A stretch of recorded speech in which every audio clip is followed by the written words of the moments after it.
От незапомнени времена и до днес, ежегодно на Йорданов ден и Иванов ден, в селото се провежда празника Деведжий.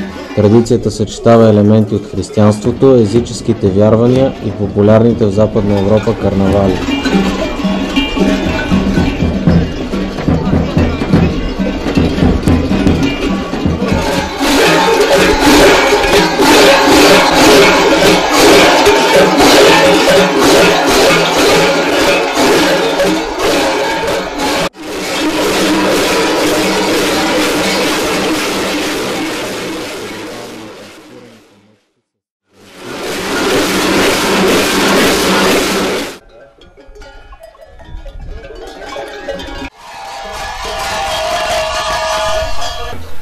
Основната група се състои от момчета, които през настоящата година ще навършат пълнолетие и пресъздават традиционна шопска сватба.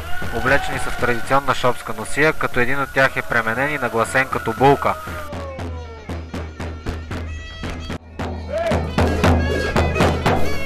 До него е младоженецът, както и кумът и деверите, всички нагласени като сватбари с китки на кълбаците. Групата задължително води със себе си и магаре с дисаги, водено от магарищар, което да носи даровете от домакините на всяка къща – хляб, вино, сланина. Като на всяка сватба присъстват и гайдарджията и табанджията, които пред всяка къща свирят деведжийската, от която трепва сърцето на всеки лесновчанин, а сватбарите играят пред домакините. За всеки лесновски дом това е вълнуващо събитие.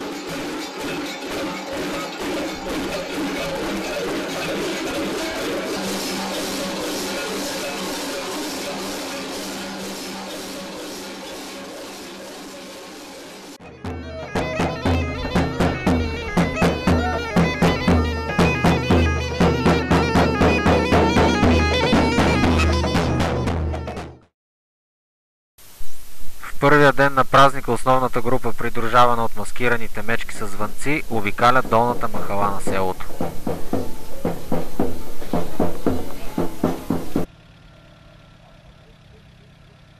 На втория ден, още от ранни зори, основната група сватбарите, придружавани от маскираните мечки с звънци, обикалят горната махала и ритуалът от предния ден се повтаря.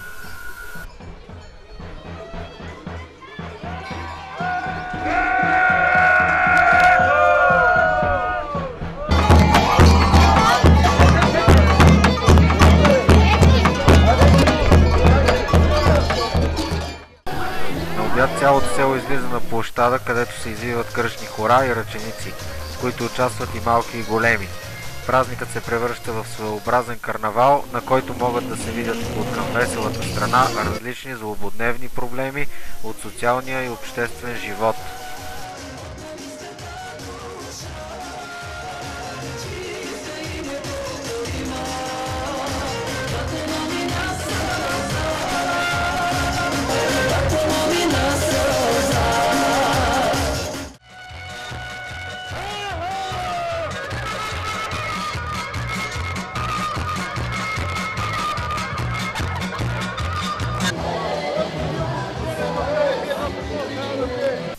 Раздават се награди за най-голяма мечка, за най-интересна маскировка и за най-малък участник.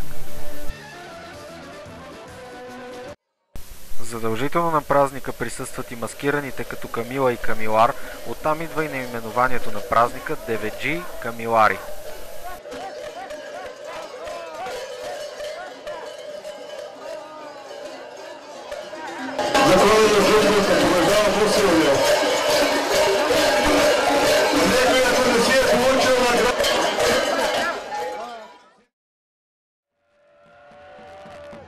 Кулминацията на празника е посрещането на сватбарите и мечките с звънците под одобрителните възгласи на събралото се множество от хора.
От 4-ти клас се правя.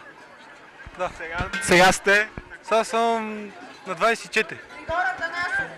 Значи набор, който е преди да влезе в казарма, ги събират и това е основната група на село Лесново, която представлява деведжиите.